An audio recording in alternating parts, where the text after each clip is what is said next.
Welcome to the Pastured Pig Podcast, where we share the successes and challenges of raising pigs on pasture.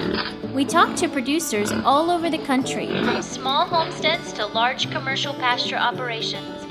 Whether you're new to pastured pigs or have been raising hogs for decades, we hope you hear new ideas and new perspectives on pasturing hogs. Here's your host, Troy McClung. Hello, everybody. Welcome back to the Pastured Pig Podcast. As promised, this is round 2 in our group of 4 podcasts. We're going to hopefully release 1 week at a time. And I am still out here smoking this ham. You think, man, it's been a week. How long does it take? No. If you listen to the last podcast, you understand doing these bumpers all in one group. So I'm just going to quickly tee this up. So we're having Rob Dowdle back on. Rob's been on before, and Rob's been a longtime supporter of the podcast. And he's going to talk about within 2 years. In his previous episode, it's been 2 years and where he's been with Mangalitsas and some of the issues he ran into and some of the hard decisions he had to make in moving away from that for production purposes. So we'll just jump right in and let Rob tell his tale. Today, we are doing a revisit. We are going back down to the mighty Mississippi, and we're going to spend some time with Rob Dowdle of Dowdle Family Farms. Welcome, Rob. Oh, I'm glad to be here. Thanks for having me back, Troy. Well, I appreciate you taking the time to come on. I know you actually had to leave the farm and go into the office and do all that type of stuff to talk to me. Your sounds really good, though, so I appreciate you putting forth that effort. Oh, I'm happy to do it. I thank you for what you're doing with the Pastured Pig podcast, the website, Facebook group. It means a lot to a lot of different people, me especially. But thank you for all the work y'all have invested in this. We appreciate it. Well, I appreciate it, and I'd like to do more and just trying to find the time to manage it. But yeah, absolutely. I love doing it, and I love talking with everybody, and your feedback is very, very helpful. All right, so if you guys are wondering why I mentioned that we're coming back around, so we had Rob on the podcast before, and I do want to mention as well that Rob is a longtime Patreon supporter. So Rob, thank you very much for your commitment there to help keep this going. That means a lot to me as well. And there's not too many millionaire pastured pig farmers, so every dollar is appreciated, and thank you. I'm happy to help. I enjoy listening. It's worth just having something to listen to while I'm out on the farm doing meaningless tractor work to keep me from cussing pigs too much. I hear you. It's right. Yeah, exactly. Yeah, keep reminding yourself, why do I do this? Why do I do this? That's right. Right? That's right. Yeah. Oh, goodness, I got a story I could get into, but I'll save it for later. But yeah, makes me want to quit pigs altogether. But okay, so back in episode 76, which we aired in December of 2021. I think we actually recorded that back in September, but we aired it back in December. So if you want to go back and listen to that, you can get the original introduction to Rob. So we're not going to plow that same ground. The reason why Rob's on here, and he and I were talking, and he volunteered to do this, and I appreciate his willingness to be transparent and his willingness to share what I would call a swing and a miss. A willingness to say, hey, this just didn't work out, and here's the reasons why. And this is not an absolute prohibition for you all to stay away from, but this is definitely a cautionary tale.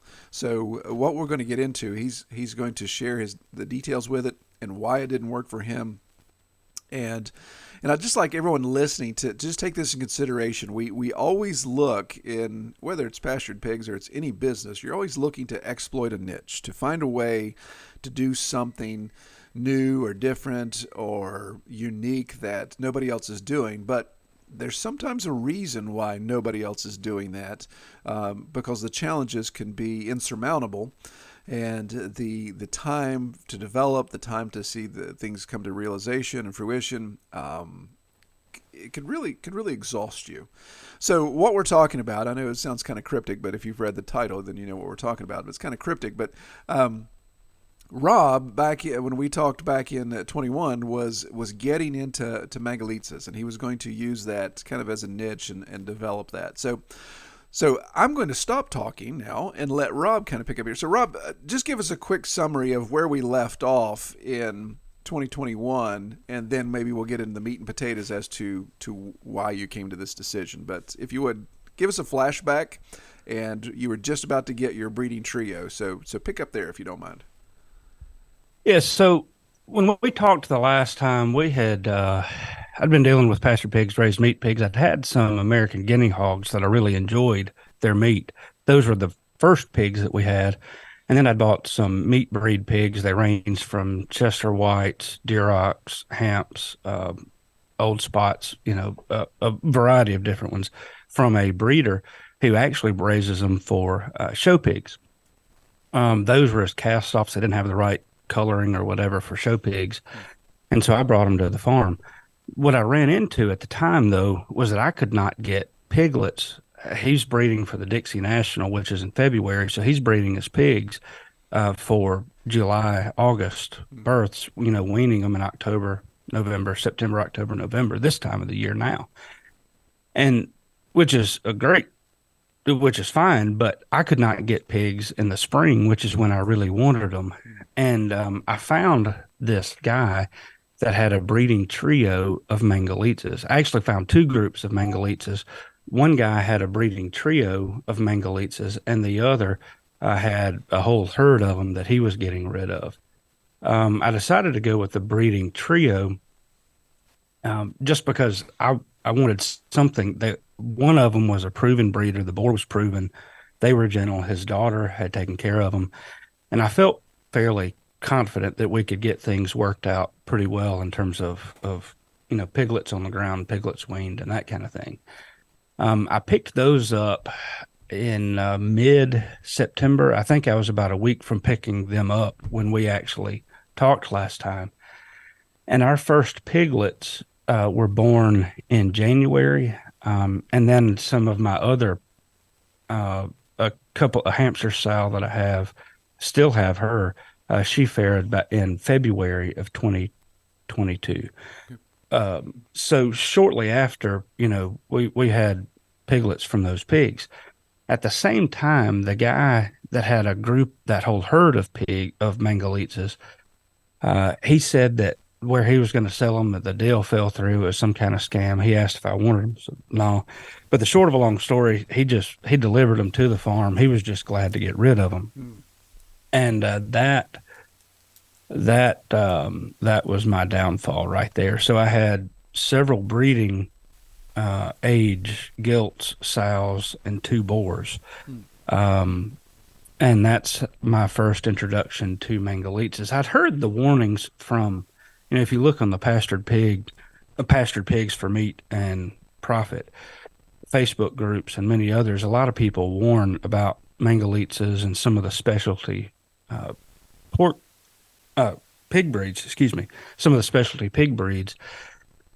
And I'd heard they had a slow grow out time. I'd heard, many of the downsides. My theory at the time was that, if they take longer to forage, that's not, to grow out, that's not that big of a deal, especially if they're better foragers. And they had been decent foragers. But 2 years later, I have one Mangalitsa sow left. I have 6 of 150, almost 200 mangas that I had born on the farm in those first 6 months. And I'm wishing I did not have any of those mangas at the time. It was just a debacle all the way around for me, anyway. Wait a minute. So you're saying, so your breeding trio and then everything that developed from that herd, you had over 100 mangas at one time? Yes. So I had that breeding trio. Of those, only one of the sows, I still have her, believe it or not. Okay. Her name's Annie, but she's the only Mangalitsa sow that I have left anymore. Okay. But her sister never did farrow, and so she never did catch. So we made sausage out of her. The boar I eventually culled because I had a second group of Mangalitsas that someone brought to the farm that I accepted. I did not pay for them.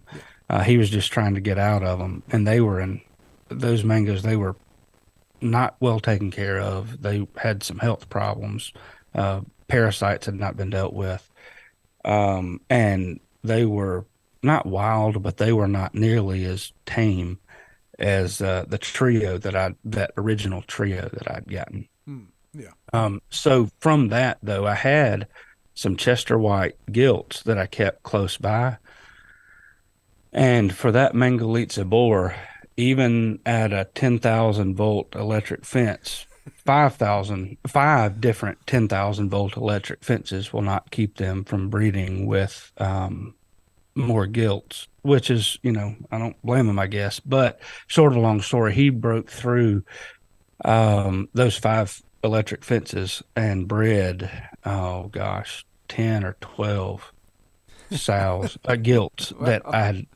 that I'd set out from Chester Whites to Herefords to Durocs, one old spot.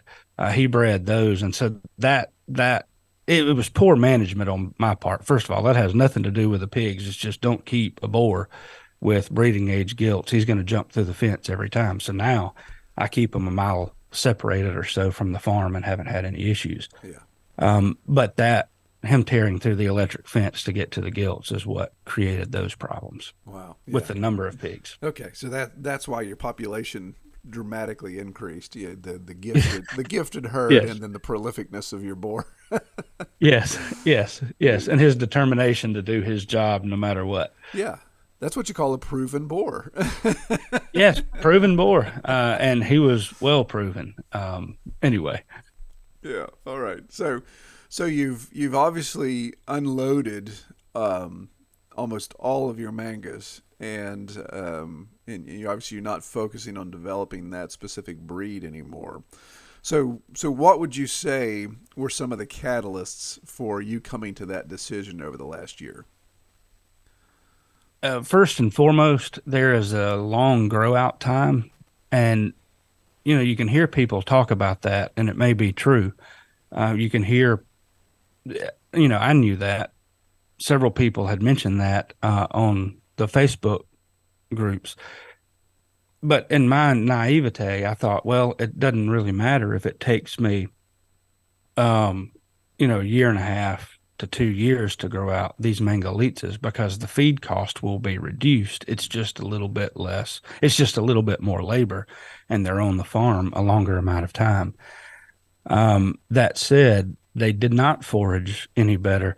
And I think the other thing is even if you feed a Mangalitsa, and I don't think this is enough most of the time, unless you're just incredibly, incredibly good with growing good forage crops, for your pigs. Even if you feed the Mangalitsas on average 1 pound of grain a day, well, after 2 years, that's 700 something pounds of grain. Yeah. I mean, you're still talking about an incredible amount of grain. It's horrible cash flow because you've got all the cash, tied up in those pigs. So that's that long grow out time, I think, is the thing that really was one of the biggest factors because of the lack of good cash flow.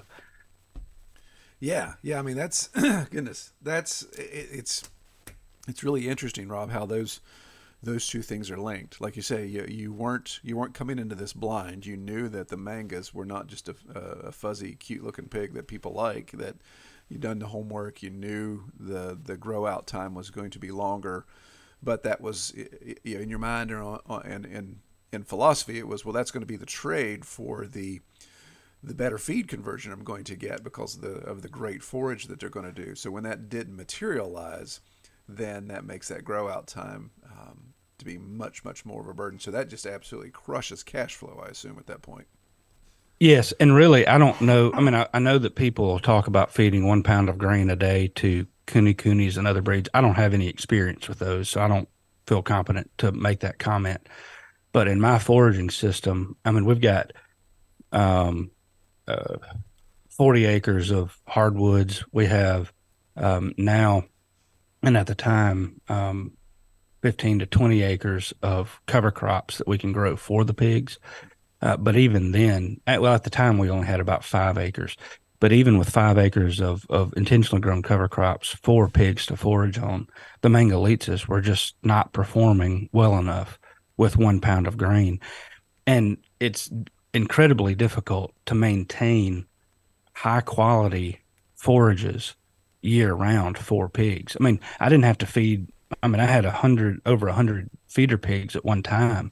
And between the fall pumpkins that we had last year, over 40,000 pounds of pumpkins that people brought to the farm, Wow. which is only the equivalent of about 2 tons of feed if of dry grain feed. That's a whole nother story for a whole nother day.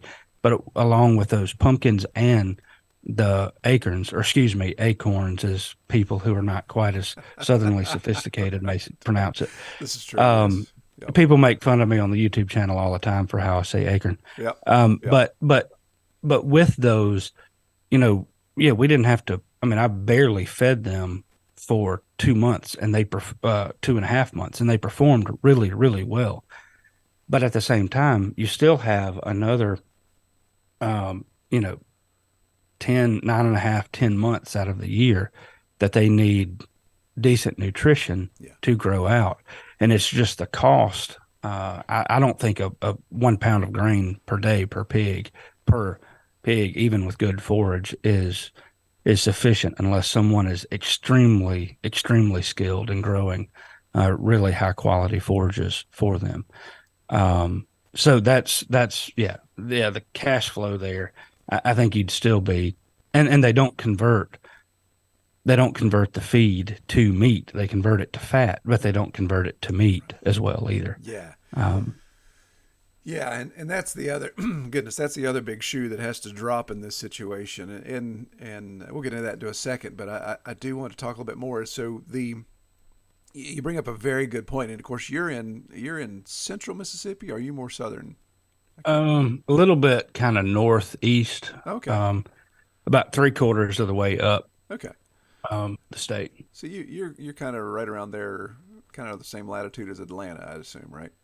Yeah, yeah, yeah, Yeah. just about right at. Yeah, so looking at that and being in a what we would consider we pseudo Yankees up here would consider a deep South where you have more temperate winters, even dealing with that climate and having the forage and the mast and all those things available, you still have that downtime, and so the further north you come, and trying to rely on forage, man, the harder it gets to be able to have year-long sustainable forage for your animals to get to. I know when my pigs, even the small herds that I have, once the mast hits the ground, anything that they have access to, yeah, that's swept up in about 2 weeks. I mean, they're little vacuum cleaners when it comes to acorns and Yes. walnuts and hickory nuts and those things. I mean, they'll just spend all day grazing, and within 2 weeks they've gotten all 5 acres just vacuumed up. So it's great. It's great if you happen to be finishing them at that point. But when you're looking for that long haul, and you've got 9 to 10 more, 10 to 12 more months of grow out time, you're like, well, okay, the acorns were a nice little substitute, but now it's time to get back to throw and feed. And that 1 pound of feed a day ration is, well, I've never run into that, and obviously I don't have more of the heritage foragers, but even with my large blacks that are pretty good foragers, there's no way I could go down to 1 pound of feed and still expect to finish a herd in any reasonable time. So that's a huge expense if you're giving out. I did the math real quick here. If I was in your situation in my current feed costs, that's for 24 months or no 20 months of 1 pound of feed for one pig was $150 just for that one pig. And Yeah. yeah, there's no way I could do that. I just don't have enough forage here, so I'd have to go back up to 2 or 3. So that makes that, just feed alone makes that unprofitable for me in that circumstance to have something grow out that long. Yeah, and that doesn't even start talking, and that doesn't even consider the um, meat fat ratios Yeah, and everything else that you get exactly. with Mangalitas. One little side note on that, and I realize this isn't the point of our discussion, but for our breed ears, we currently have mostly Berkshires. I've got that one um, uh, manga and Annie left, but for mostly we've got Berkshires and Hampshires for our breeders now. Yeah.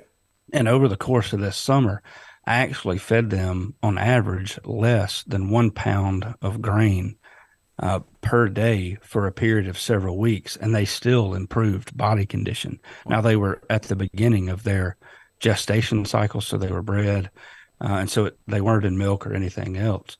But I was able to do that with some of the cover crops. Right. But that's when you're doing that for 6 or 8 weeks, and then there's nothing else. I mean, you've got to jump in, and of course, sow nutrition is, they have the digestive tracts to handle large volumes of feed, whereas until they're about 100 pounds, feeders, their digestive tracts are not capable of processing that much bulk Right. immediately. With as good a performance, as the sows are, they need more concentrated feeds. Yeah. I don't know if that makes sense or not. No, no, it does. It does. And But it's one of those things. It's kind of the dirty little secret of pastured pigs. Or any scale. We're regenerative agriculture, slow food, whatever you want to call it. We're trying to raise a product that is better in quality and more responsible when it comes to the animal welfare and even the environmental welfare. But the dirty little secret is when we scale up to the point of getting beyond a homestead level, we're just raising one or two or three pigs for ourselves, and we want to scale that up to raise for others. Then that's where the inputs.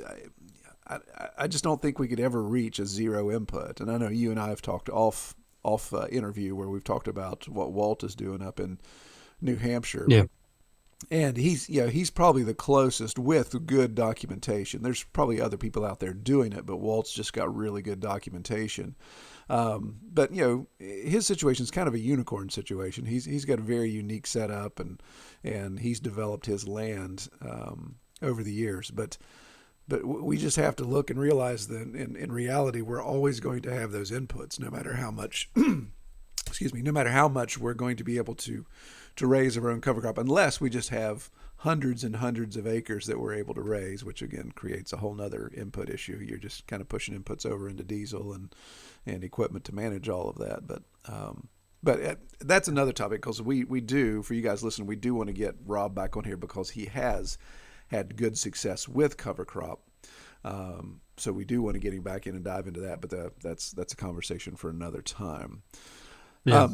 So you said something there, Rob. I think it's worth getting into, and I know you had expressed this before we started the recording, that even with the Mangalitsas and their grow out time and all of those things, that was an issue. But there was also kind of a second leg to this stool of the concern you had in being specialized in Mangalitsa, and that was your customer base kind of understanding, when you're looking at wholes and halves, just what the conformation, the meat profile of a manga is. You want to expound on that a little bit? Sure. So, and understand, my setting here in Northeast Mississippi is going to be very different from many people's settings. But for the most part, people don't eat a whole lot of pork in Mississippi. They'll buy a whole and half beef. Beef is pretty much king here now. And so when people eat pork, it's usually a sausage or bacon. They're not used to purchasing whole or half animals. Um, and so it's not as common as it is in other parts of the country. So when we take most of the Mangalitsas, I processed myself. I took a handful of them to our processor for USDA processing, but most of them I did myself. And when you have a pig that has maybe 40% meat and 60% fat, people aren't ready for that level of meat to fat ratio. I mean, even in sausages, that's a whole lot of fat.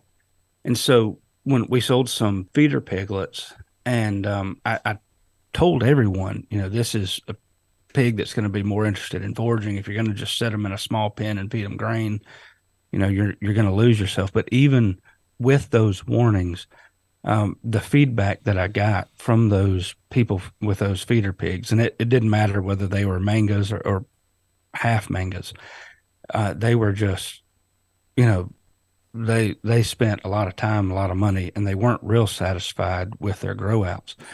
On my end, when I processed, and I mean, I've done dozens and dozens, not as many as many of the people on your podcast have, but when you start trying to find meat instead of just pure fat, I mean, we'd have packages of ground pork or sausage that were way too fatty. We just couldn't use them very well. We'd have to to make spaghetti, we'd have to get 10 pounds of ground pork, cook it, drain 7 pounds of grease off of it. And that's just way too much. A lot of the intramuscular marbling, now don't get me wrong, the intramuscular marbling is outstanding. And in fact, where the good fat comes from is we had some pigs escaping. We'll get there in a moment if you want to. Sure. That deals with some of the manga temperament, I think. But so I just started culling them, and I didn't have time. I mean, I scraped and scalded the first two. It took way too long with my setup, so I just skinned them. But you can still take 100-pound Mangalitsa, skin them, put them on a smoker whole, and there's still so much fat, intramuscular and fat cap, that they're just as good as one with the skin on, as your standard meat pig with the skin on. Still bacoodles of fat and moisture there to cook. So, I mean, that's one good thing about that. But with the extra intramuscular marbling, you have a 2, 3, 4 inch fat cap that, and a pork chop that's the size of a dollar bill folded in half. Right. I mean, it's just, and don't get me wrong. I know that people say that there's a market for it, and there is, but I'm, here in my area, we're having a difficult time getting people to pay, the extra cost, $7 or $8 a pound for pastured pork, period. Yeah. That doesn't mention whether it's non-GMO, organic, conventional grain, whatever. It's just the cost is higher. The cost of processing is higher. And so getting them to pay, I don't know what it would cost, $12 a pound for a small, or $15 a pound for a small pork chop that has great intramuscular marbling, but way too much fat. I mean, it's not very feasible for my market community. Right. And I didn't, and even though I would tell people that after the first one or two, I did not feel comfortable. I didn't feel comfortable selling those. So, in addition to the long grow out time where we had a lot of cash flow issues, I wound up taking a lot of barbecued pork to church potlucks, and I mean, we threw parties, it seems like every week or two, where we'd barbecue a manga because we had to cull them out. Yeah. So. Yeah, and man, there's a lot there to unpack, and I do want to hit on something that's super key that you said there, Rob, and that is, we hear all the time that there's a market for that, and it could be whatever we're talking about. But people always say, "Well, there's a market for that." Well, yes, there is. There most likely is a market for something as niche as lard pigs and specific manga, specific raised out a way. There is a market for that, but the biggest thing, and this is me putting on my marketing hat, you have to figure out, is that market even geographically, is even close to me? If it is, it's going to be a much broader circle than something that's not as niche. So once you have to reach an audience that is way scattered out more than a very pinpoint audience, and let's say everyone in a neighborhood beside you, 300 houses in this nice neighborhood, could be a potential customer, then that's easier to market to than to say, okay, now we have all of northeastern Mississippi we have to figure out how to reach with the stock that I have. Well, that changes the whole dynamic on business capital when it comes to marketing, when it comes to delivery, when it comes to fulfillment of orders, all of that stuff. So that starts rubbing, the cost of that starts rubbing against the cost of the grow out time, the poor foraging, the lack of conversion there. And then, so not only that expense of reaching that market, but now you have to educate that market to say, okay, if you're looking for Mangalitsa because you do like a lard pig, do you fully understand what that means? And that means this is the type of conversion, especially in a half or whole, where usually we sell those at hanging weight and say, okay, your hanging weight's going to be that 70% of the live weight of the animal. And by the time we process everything, you're looking at a much lower percentage of meat versus fat. And if people, I think it's funny, and maybe you could speak into this more, Rob, but the small amount of people that I run into is like, oh yeah, we love lard. And then you actually deliver them a whole bunch of lard. They're like, oh, I don't know what to do with all this lard. I just wanted a little bit of lard. It's like, well, it's a big pig, and there's, when we get all the lard, versus leaf lard versus back fat, all that type of stuff, it's a whole other discussion. But there's an educational element of that, and and when it comes down to cost, and somebody, I get this all the time, even with my hogs. It's just, okay, that pig was how much hanging? Okay, it was this. And well, I don't have that much meat. When I brought all my packets out, I look out. There's no way in the world that I had 200 or 195 pounds of meat there. Well, I was like, well, okay, we have to explain how we go from hanging weight to Yes. processed weight to actual packaged product, that type of thing. So it's hard enough of education with just conventional pastured pork, and then when you get into these lard breeds and people don't have the knowledge or experience of what to do with all that lard, then it just becomes so much more difficult to get. So that's a long way. Yeah, and the if you've got a total, let's say you deliver a 300-pound live weight animal. Well, on a standard meat pig, they can expect. I know it varies wildly, but 130 to 160 pounds of usable product back, roughly. But the thing is on that 300-pound live weight animal, with your standard meat breeds, Durocs, Chester, Whites, whatever breed you want to throw in there. Okay, they may have 20, 30 pounds of fat.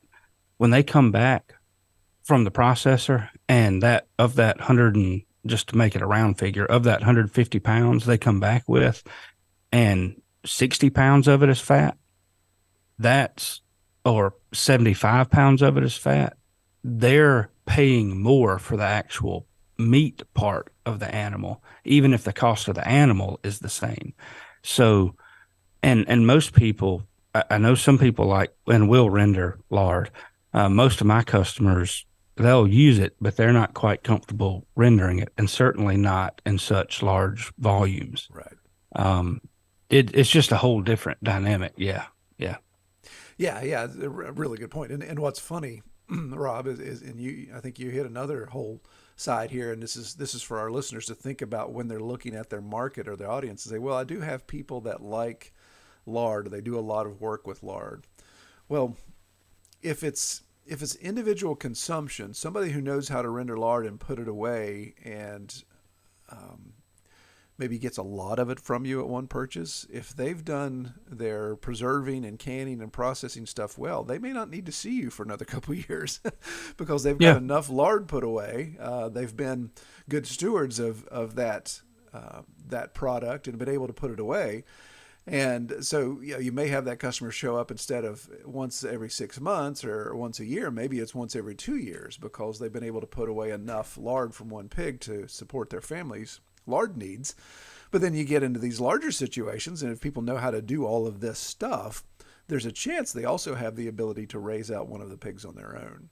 So if they're that into, I don't call it prepping, but if they're that into much self-sustaining type when it comes to their food, then they can say, well, I've got a half acre back here. I'm going to put a pig on it myself and take care of that myself. So understanding your market, not only finding your market that consumes, that likes a lard pig, but understanding the market to say, are they going to buy that from me versus buying it or doing it themselves?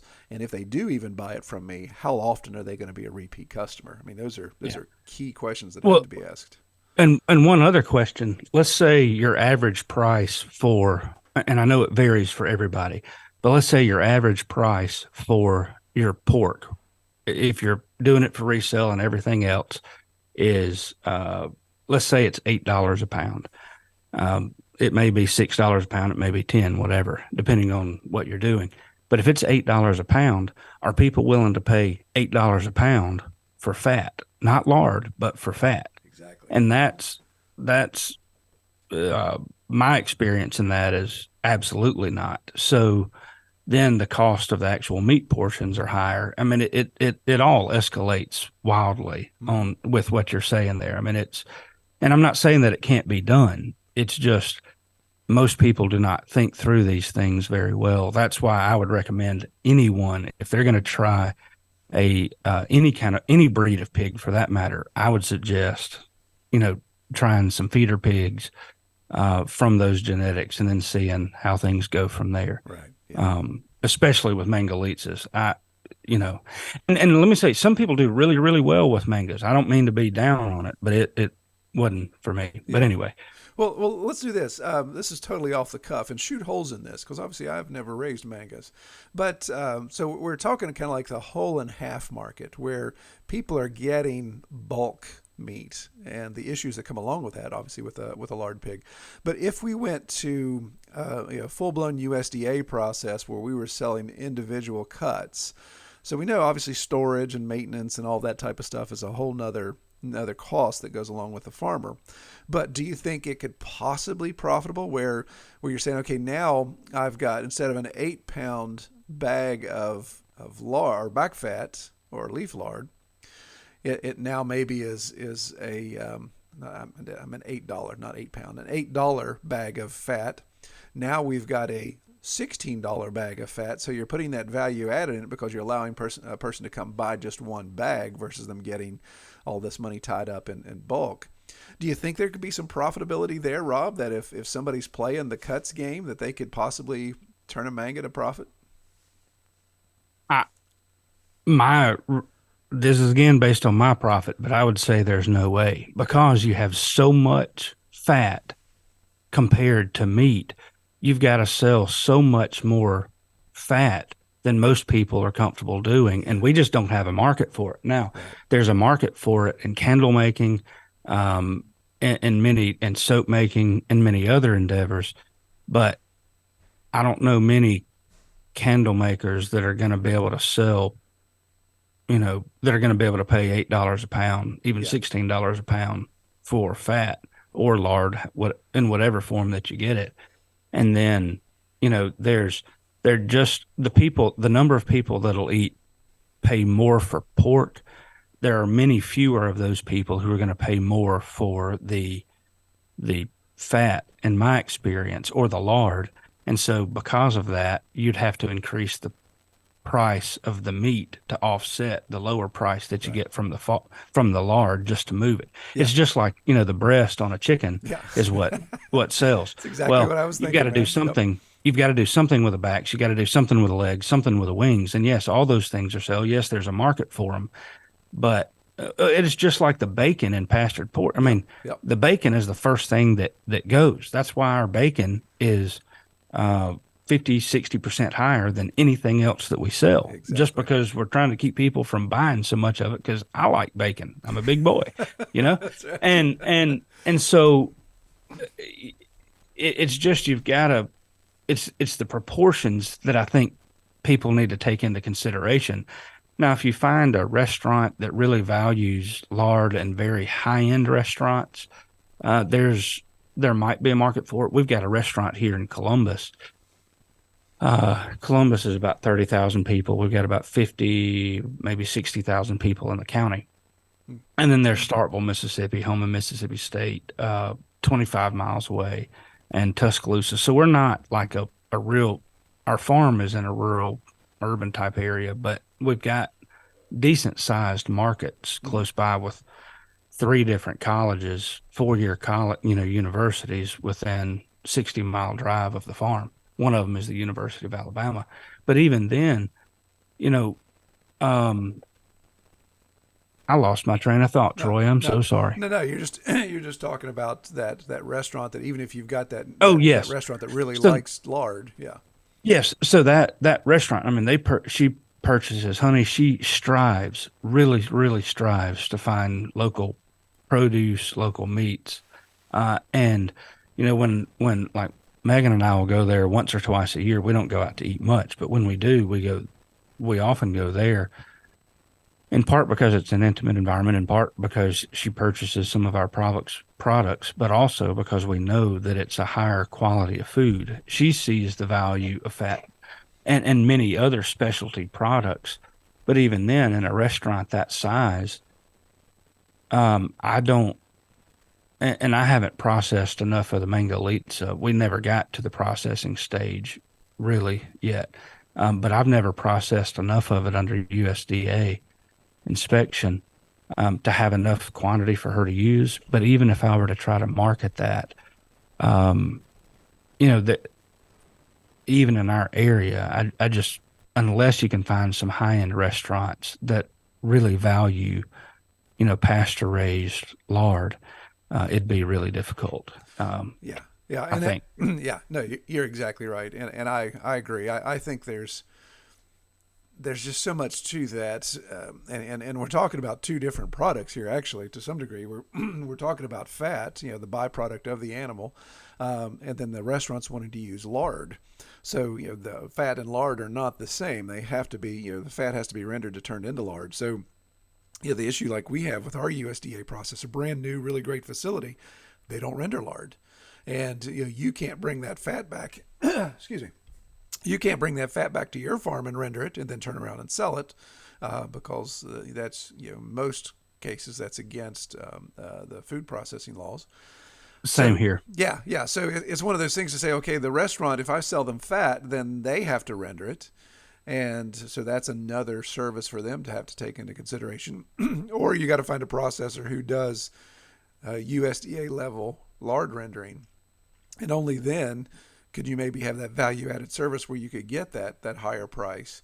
But like you said, Rob, yeah, if you've got an audience that could use that, that audience is going to be at the tri-state level, not at the local community, not even at the tri-county level, unless you're right in the dead center of a huge metro area. So it's definitely one of those things Yes. that you're going to spend that money in developing those audience. And I've never sold to restaurants, and I know a lot of people listening have, and they've been successful with it. But the thing that scares me the most is that when you look at the volume of customers buying your product, yeah, I have the ability to sell to any Dick and Jane anywhere in the area that's interested in pork. So my potential customer base is very broad. Now, obviously, I have to figure out how to get them to buy my stuff. But then when we get into specialty restaurants that want my rendered product, that's not a lot of eggs in that basket. And so when you take your one of your key products that make you successful and say, okay, there's maybe 4 or 5 customers that are keeping me profitable or keeping my head above water, and something changes, because there's always going to be somebody else walking into that restaurant saying, hey, I've got a better product, a cheaper product, whatever the case may be, or something just happens with that restaurant. I think of the people we interviewed when COVID hit that were selling to restaurants. Oh my goodness, everything just stopped, came to an abrupt halt. Then that concerns me a little bit, especially when, as you shared with us earlier, you may be sitting on a lot of cash tied up in these pigs, and now your 5 outlets to really move a lot of their product had just disappeared or have dried up overnight. Then yeah, that not only is a cash flow killer, but that could be a farm killer at that point. Oh, yes. Oh, yes. Very much so. Especially if you don't have the market tied up. I mean, absolute market tied up. I mean, my pigs were born not even 2 years ago. The first set of manga piglets that I had that I farrowed on our farm, and I have six of those remaining that have actually had the temperament to stay in the electric fences and many other things. We can come back to that if you want. But of those six, they're just now in the 175, 200 pound range. And they were born in January, I think January 21st, and within 3 or 4 days of January 21st, 2021, and they still are not quite market size yet. Yeah. Wow. Wow. Just to give people a little bit of perspective, 18 months, 24 months, whatever, it doesn't sound like, I mean, it sounds like a long time, and it doesn't sound like a long time until you realize that we originally published you originally published our first conversation in December, Yeah. just before those piglets are born, and I still don't have uh, piglets for meat that I ferret on our farm yet. Yeah, yeah, yeah. That's huge. And that just adds up so much cost and feed and then maintenance and headache and labor and of course like we've got this next point that you brought up and we'll get to that now, that the unforeseen cost of an ill-tempered pig when it comes to staying where they need to. So I understand you had some issues with the mangas being, other than the boar busting out and repopulating the world. What other issues did you have with the mangas staying where they needed to stay? So let me preface this saying we do not have wild pigs in my immediate area. Now, about 20, 30 miles away across the Tennessee Tombigbee River, there are some scattered around those areas, but in our area, we do not. I keep our pigs in with electric fencing. Um, I'm typically, when people talk about problems with electric fencing, I'm fairly skeptical. But we've raised cattle with electric fencing for, gosh, since I was a kid, for the last 35, 40 years. And I've raised pigs with electric fencing for 6 years. Again, that's not a whole lot in a lot of people's experience. But when you kind of combine those, we know what it means to have high output joules on your fence charger. We know that it's got to be 8 to 10,000 volts for it to be exceptionally effective. We know that testing, not just with a light meter, but knowing the exact number of volts that you have in a given spot. I mean, we've got a lot of experience with electric fencing. Is my point here. So we're not just setting up a cheap charger that says it'll do 30 miles of fence and trusting that it's doing its job. But all that to say, uh, we'd had pigs kind of jumping in between some of our paddocks, and I didn't think a whole lot about it initially because they were just going from one paddock to the next, and I had a little poly tape.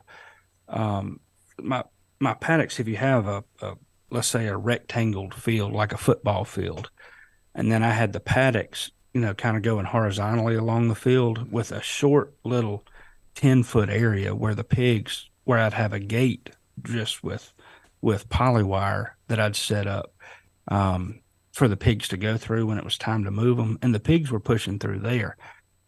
And I just thought, well, it's not that big of a deal after all.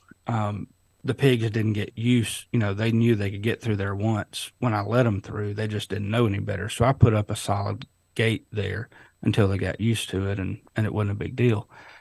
But this past January, once these feeder pigs got larger, the manga and the Mangalitsa crosses, um, they would get out of the electric fence. Like when I'd go in with a tractor to load them up or something, they'd run by me. Okay, that's the farmer's stupidity. I own up to that immediately.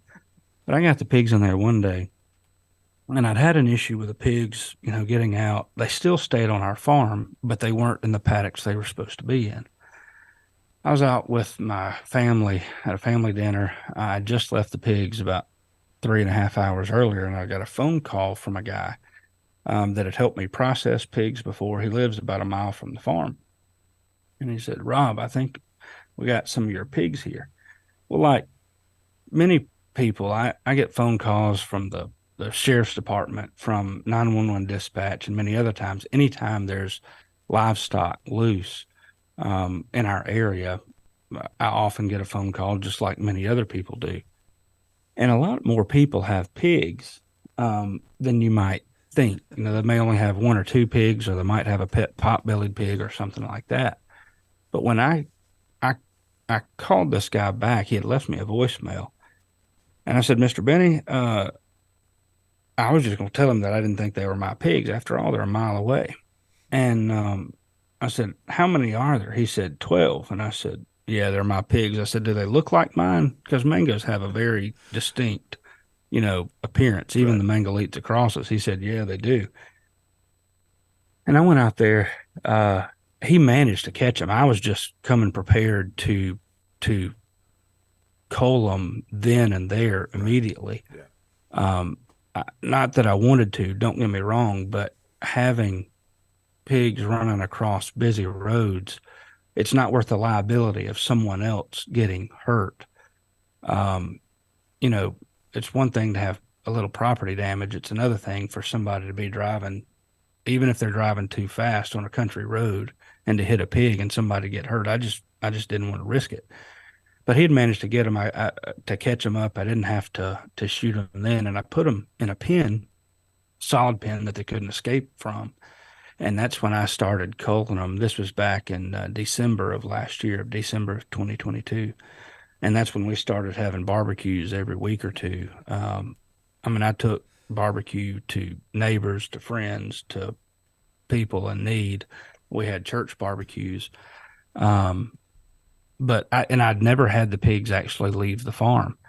And then I had one sow that kept going back to a neighbor's. I mean, they're a cousin of ours. Their land is adjacent to ours, but she ate their feed, and I just, you know, when it's all said and done, we have a responsibility as livestock owners, in my mind anyway, to make sure that that we keep the livestock safe, but also that we don't let our cows, that we don't let our pigs out. Yes, occasionally there's going to be a gate that blows open, or somebody will come on the property and not close a gate well, or something, a fence will be down.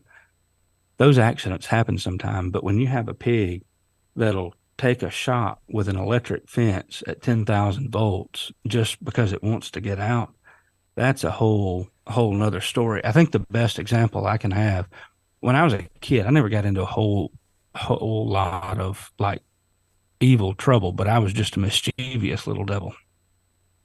And I would take those, those little firecrackers, those snap pops you Yeah. throw on the ground and they Yeah. make a little pop. Yeah. I would tape them to the bottom of my mother's toilet seat, to that little tab, and she'd sit down and it'd get popped, and I would get a whooping. Well, I'd keep doing it. I mean, I may wait a month or a week or 3 months or whatever, but I'd do it knowing that I was going to get a whooping. And for those Mangalitsa's, they just did not stay contained in that electric fence. It could have 8 to 10,000 volts. I've had people tell me that they needed to have 11 or 13,000 volts. Gracious. Whatever. I don't know. I've seen Greg Judy, one of his videos. They had some Mangalitsas that stayed in with a single strand of hot wire. I've got pigs that will stay in with a single strand of hot wire, but even with 3 strands of high tensile electric fencing at 9 to 10,000 volts, those Mangalitsas would dart under it, knowing that they'd get hit, that they get shocked. And I'd retrain them, and they'd still get out. Wow. And at that point, the temperament, at least of the manga genetics that I had, was not. It wasn't worth it. Now I've heard of people say that their mangas were great. They plop down for belly rubs and that kind of thing, which is fine. But in terms of the genetics, 2 different genetic lines that I had on our farm, I did not have that experience. And I finally got to the point, and I've got a couple YouTube videos on it, but I got to the point where it's not worth the stress. It's not worth the anxiety. And so I have culled all of our Mangalitsa sows with the exception of that one. She's bred to our Berkshire boar. And if her piglets do not stay in the electric fence like our other pigs do, then I'll cull her after this next farrowing as well. Yeah. I love the manga meat, and for somebody that's on a homestead level, little farmstead level, they just want a couple pigs to have around that they can feed. They can do really well as feeder pigs if you give them, some of the time and good fencing and good genetics. But it just the stuff hit the fan with the pigs jumping through the electric fence, leaving the farm, Right. and going a mile down the road. It's not worth the public safety for that matter. Not to mention the wild pigs. And I did note. Now, let me also say, I did also make sure that that those pigs, didn't turn feral or anything else. But a lot of people think Mangalitsa are feral pigs. Right, right. If they don't know of Mangalitsa, because they do have some similar traits. Sure. Yeah. Um, Have that look. but Yeah. yeah, I've had people stop by the farm. Where'd you shoot that one? And I'm like, oh, right there on the road. Oh, we got pigs, and they'd go to cussing and that kind of stuff. And I'd wait a minute or two before I actually told them that they were tame Mangalitsa pigs rather than feral hogs. But Right, right. That's funny. anyway, Yeah, and that, I mean, that's just another point that comes back to cost. As you said, Rob, the temperament of the animal to leave affects the temperament of the farmer, which has a lot of those intangibles that rub off on family and friends and church and all that type of stuff. oh yeah, If you're walking around ticked off all the time because your pigs won't stay home, then that makes it difficult for everybody. But then just the investment in more infrastructure. I mean, that's the whole reason I started with pigs was I didn't have a lot of money and I wanted to have an animal. And it's like, well, what's the cheapest fencing? Or what animal requires the cheapest fencing? And it was like, okay, pigs. And the breeds that we've been blessed with, single strand in the woods keeps everybody home. And yeah, if you have to come back and you've got to build goat fencing for your pigs and still want to have them pastured, then that's a big change, and that affects profitability, that affects infrastructure, and of course maintenance that goes along with that, especially if you've got woods. So that definitely adds to it, and that's something I think we all need to take into consideration when we're looking at these type of things. yeah. And probably if I were to try to raise mangoes, if I had the market and all that, I'd put up a woven wire fence with a single strand of electric to keep the pigs from going underneath it. And then I would rotate the pigs through, a handful of different paddocks, and that I would graze with specific cover crops that performed well, my time of the year, in my area. But that would work well for 5 or 10, maybe 20 pigs, Right. depending on their sizes and all. But the cost would be so high, if I had to build that it's much easier for me just to have genetics and temperaments of pigs that stay in with single. I mean, I use double strand just because I'm a little gun shy, but Sure. my pigs will stay in with a single strand most of the time. Um, my larger pigs do, but that's what I would do if I were going to try to do Mangalitsas or something with that kind of temperament. But again, that's not everybody's experience with Mangalitsa's, Yeah. but that's where the everything with the mangoes hit the fan is when those pigs left the farm and don't want wild pigs and don't want the liability of someone getting hurt. Yeah. Yeah. And there's a lot of wisdom in that for sure, because that can cause a lot of issues. Well, and I think maybe, and I want to be cognizant of your time. We've gone a little long here, but I've enjoyed the conversation. But I think kind of the key takeaway there, like you said, is that what is the end game? What are you trying to do? If you're trying to start a commercial operation, even if it's a small commercial operation where you're going to provide a product to customers for profit, then that's where you need to take a long, hard look at these specialty breeds. If you're looking at like a homestead level and you just want something unique, or you want something that you can manage and you like the fat and you like the benefits of the things that go along with a manga, then that's a different approach to that. But you got to look at scalability, and like you said, with the ideal pasture setup with that woven wire and everything, and rotating with cover crops, that would be awesome to see. But that would be a lot of management time. And then, like you said, scaling up would just get so cost prohibitive that it would be a neat science experiment, but it would cease to be profitable at that point. So then that's where you have to make the farm a nonprofit. Yeah. Good for Well, donations. yeah, I think there's a lot more option for feeding pigs on cover crops. That's one of my primary goals. And honestly, the Berkshires I have now, I've got Berkshire, Hampshire, and Duroc, but mostly Berkshire genetics.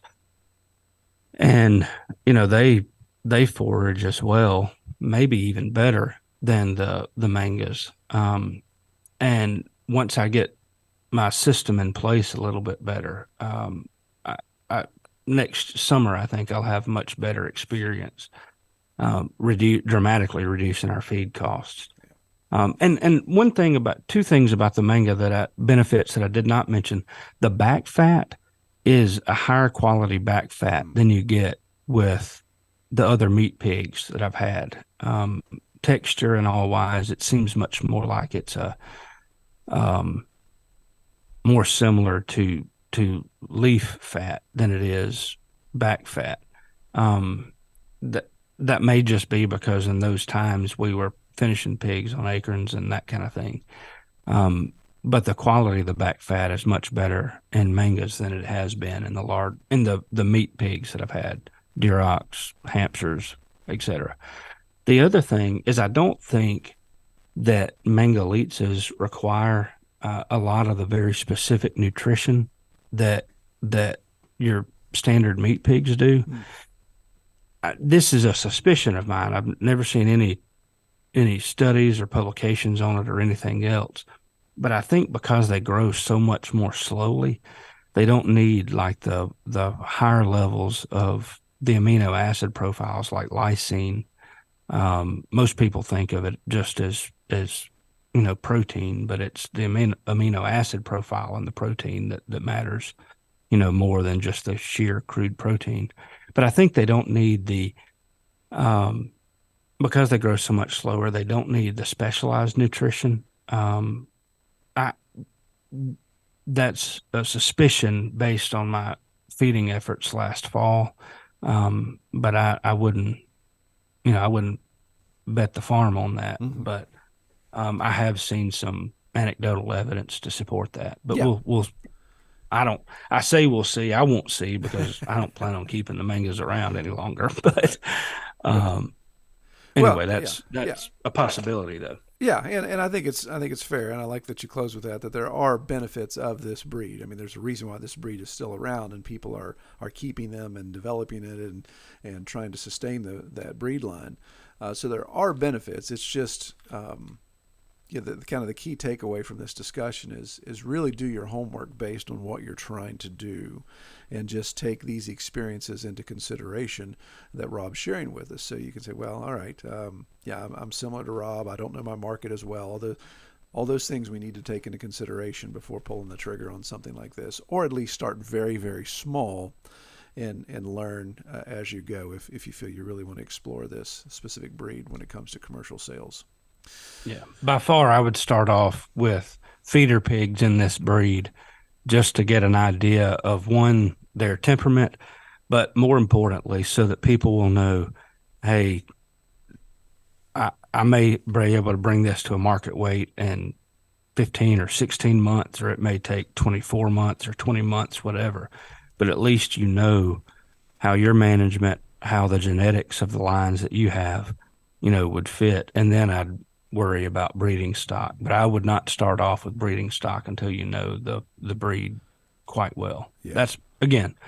That's where I messed up. Yeah, very good, very good. Well, Rob, man, I sure appreciate you coming on and sharing this. It's not easy to share with the public, a mistake that you feel that, but it was a good learning experience. Obviously, it wasn't a total loss. You got to experience something new. You got to obviously still eat some good quality pork and all that type of stuff. But I really appreciate you coming on and sharing a little bit more intimate information about your farm. That being said, if you would reiterate for the people that are curious, how do people find out more about you? You've obviously mentioned your YouTube channel, and I know you've got the website. So give a shout out for all your social media and your web links there. Yeah, I don't do social media much other than YouTube, if you call that social media. Mm-hmm. That's kind of a weird mix there. But YouTube, Dowdle Family Farms, or at Dowdle Family Farms on YouTube is where people can keep up with the farm for the most part. Our website is dowdlefamilyfarms.com, but right now we're out of most products. And I don't keep most of our farm information there. That's mostly just a kind of a retail sales Mm-hmm. uh, part of the farm. But And of course, they can always email me, Rob at dowdlefamilyfarms.com. But yeah, those are the best ways of getting in touch with me, through YouTube or through our email or website. Awesome. Well, man, I really appreciate you coming on. It's good talking with you again. Good talking with you, Troy. Thanks for having me. And again, thanks for what you're doing to expand the awareness and the impact of pastured pork. Well, I really appreciate Rob coming on and sharing that story with us. I know it's not super easy to come on in front of everybody, in front of your peers, and talk about things that didn't work out, but that's part of it. I hope we all are willing to be that transparent and share. That's the whole point of the podcast, is to share the ups and the downs and hopefully help other people make the right adjustments and not go through the same mistakes we've made, and then obviously just kind of revel in the successes we've had as well. So be sure to check out Rob's information there if you want to know more about what's got going on the farm, and probably have him back on. We've got a couple other topics he and I have been discussing, and he and I are kindred spirits, so we see eye to eye on a lot of things. So I think it'll be good to have him back on and hit some of these other topics. All right, well, that's number 2 in the books. Let's see if we can get to number 3. We hope you have enjoyed this episode of the Pastured Pig Podcast. To learn more about our podcast, or to submit topics or recommend guests for future episodes, visit redtoolhouse.com.